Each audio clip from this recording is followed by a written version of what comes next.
un giro geopolítico, estratégico importante, muy relevante en Medio Oriente. Dos países del Golfo, Emiratos Árabes y Bahrein, anunciaron que van a restablecer relaciones diplomáticas con Israel. Vemos un informe y después lo comentamos. Ladies and gentlemen, the President of the United States, accompanied by the Prime Minister of the State of Israel, His Highness, the Minister of Foreign Affairs. Los recientes acuerdos de paz alcanzados por Israel con los Emiratos Árabes Unidos y Bahrein, bajo el auspicio de los Estados Unidos, por los cuales se normalizan sus relaciones y fueron presentados con gran pompa en la Casa Blanca como históricos, implican en efecto un punto de inflexión para Medio Oriente, pero no pueden ser entendidos sin tener en cuenta el foco de todos los conflictos entre Israel y el denominado mundo árabe, la creación de un Estado palestino soberano y la retirada israelí de los territorios ocupados. This day is a pivot of history. It heralds a new dawn of peace. For thousands of years, the Jewish people have prayed for peace. For decades, the Jewish state has prayed for peace. And this is why today we're filled with such profound gratitude. A principios de 2020, antes de que el brote de coronavirus se convirtiera en pandemia, el presidente Donald Trump reveló su anunciado plan de paz en el que intervino ampliamente su yerno, Jared Kushner, quien trabajó en secreto y en estrecha comunicación con el primer ministro israelí Benjamin Netanyahu, sin mantener conversaciones paralelas con los palestinos, rompiendo así una tradición estadounidense que se mantuvo incluso durante gobiernos republicanos. El plan en cuestión se aparta notoriamente de la histórica política exterior estadounidense para la región, consistente en intentar un equilibrio relativo entre las necesidades de Tel Aviv, su principal aliado en Medio Oriente, y las demandas de los palestinos de un Estado independiente dentro de los límites establecidos por la denominada Línea Verde de 1967.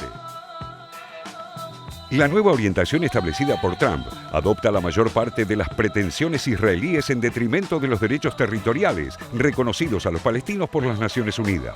Reconoce a Jerusalén como capital de Israel, legaliza una anexión de facto de los asentamientos de colonos israelíes en los territorios ocupados, incluyendo la estratégica región del Valle del Río Jordán, y limita seriamente la soberanía de un eventual Estado palestino que además no está garantizado en ese plan. Aun cuando las negociaciones de paz puedan retomarse, el nuevo statu quo establece un punto de partida completamente favorable a Israel, lo cual parece el objetivo central de Trump en acuerdo con Netanyahu. Como compensación para el lado palestino, la Casa Blanca anunció en febrero un plan de $50.000 millones a lo largo de 10 años para crear 1 millón de empleos para el nuevo Estado palestino. Un plan de empleo para un Estado que no existe más que en los papeles. Los nuevos acuerdos de paz con dos países árabes que se suman a los otros dos ya existentes con Jordania y Egipto, también tutelados en su momento por Washington, podrían no ser los únicos, como sugirió el propio Trump, augurando que se sumarían otros 5 o 6 estados árabes. I spoke with the King of Saudi Arabia. At the right time, I do think they will come in. Yes, I do.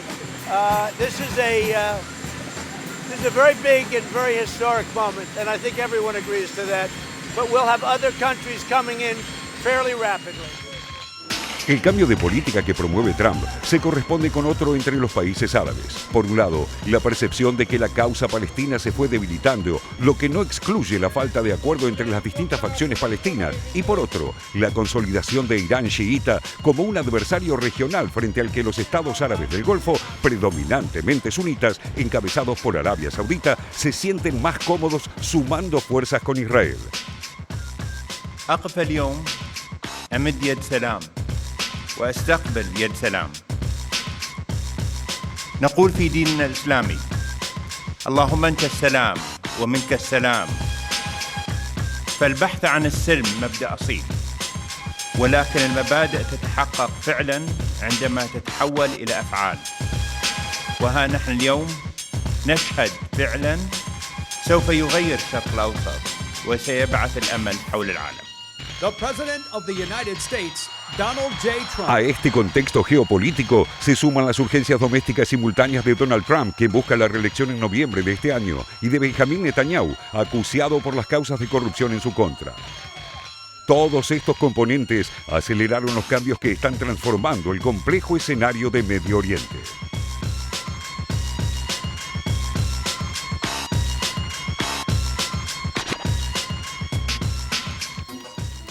geopolítico, doméstico, Estados Unidos, Israel, Irán, los países del Golfo, tiene muchas bandas este acuerdo que redibuja, reescribe la geopolítica de Medio Oriente.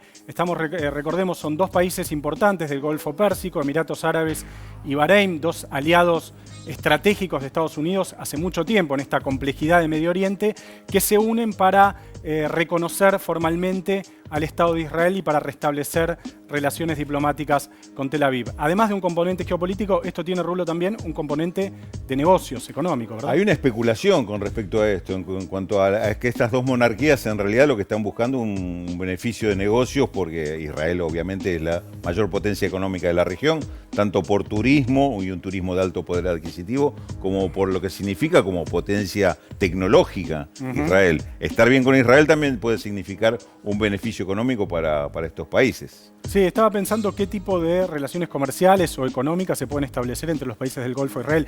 Me imagino que puede haber, más allá de las cuestiones de defensa, de las cuestiones políticas, de las cuestiones diplomáticas, puede haber negocios cruzados. Israel, entiendo que importa energía, exporta tecnología. Los países del Golfo son países que requieren muchas veces este tipo de asistencia, ¿verdad? Sí, tal cual.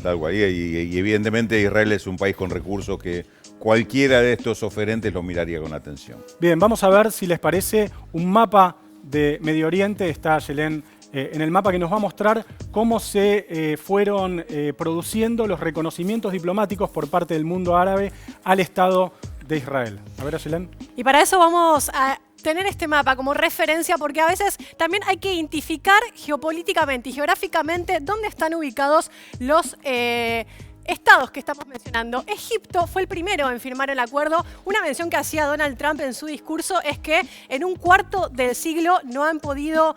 Jordania en 1994 firma el acuerdo de paz. Vamos a repasar ahora. Emiratos Árabes Unidos recién se suma esta semana en el 2020 con la formalización del acuerdo. Y Bahrein, el estado más chico de los estados del Golfo Pérsico, se suma también, ahora se sumó a este acuerdo. Importante resaltar que Donald Trump había mencionado en su discurso de que en 25 años, al firmar dos acuerdos esta semana, este último mes, se consiguió lo que no habían conseguido durante los últimos años. Claramente haciendo referencia al impacto también geopolítico que puede tener este acuerdo. Bueno, ahora vamos seguramente a analizar si efectivamente esto es una solución, sobre todo para los palestinos.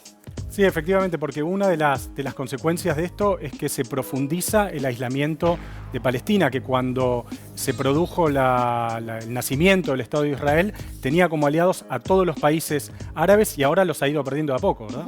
Sí, efectivamente, uno tiene como referencia los acuerdos, sobre todo de Oslo en 1994, donde hubo un acercamiento y uno podría decir, bueno, si efectivamente firma Estados Unidos con estos dos estados árabes un acuerdo, hay una pacificación en ese territorio, yo planteo ciertas dudas, ¿no? Me parece que cuando al no haber estado Palestina sentada a la mesa, que es la principal afectada en este conflicto, y de hecho la concesión que hace Israel, es decir, suspendemos, y atención con esto, suspendemos temporalmente la anexión de territorios, bueno, ahí empieza todo un debate acerca de cuál repercusión va a tener después en el sector palestino, ¿no? La calificación que tuvo desde Palestina este acuerdo fue directamente de un día sombrío en la historia de los países árabes, de una puñalada trapera, se habló inclusive con respecto a esta situación que obviamente a Palestina le cayó muy pero muy mal, ¿no? Sí, efectivamente. Ahora la pregunta también es, Rulo, me parece, ¿hasta qué punto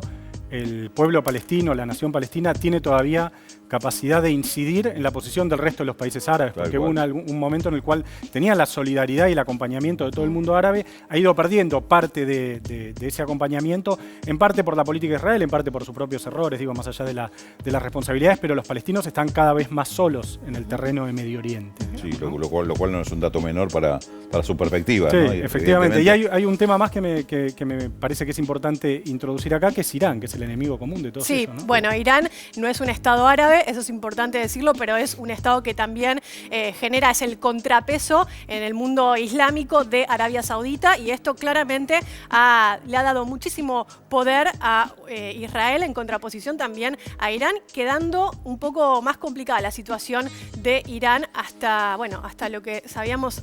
De hecho, hay que entenderlo en materia de política exterior de los Estados Unidos, es una clara decisión, y acá se lleva una medalla, yo creo, sí, Trump, sí. donde indiscutiblemente ha alcanzado su objetivo en materia de política exterior, que es irse con o irse o continuar, o quedarse, no lo sabemos. o quedarse. El 3 de noviembre lo sabremos, pero llegar a unas elecciones con esta firma de este acuerdo, que él lo planteó directamente como un acuerdo que cambia el curso de la historia en Medio Oriente. Sí, necesitaba un triunfo diplomático antes de las elecciones Trump.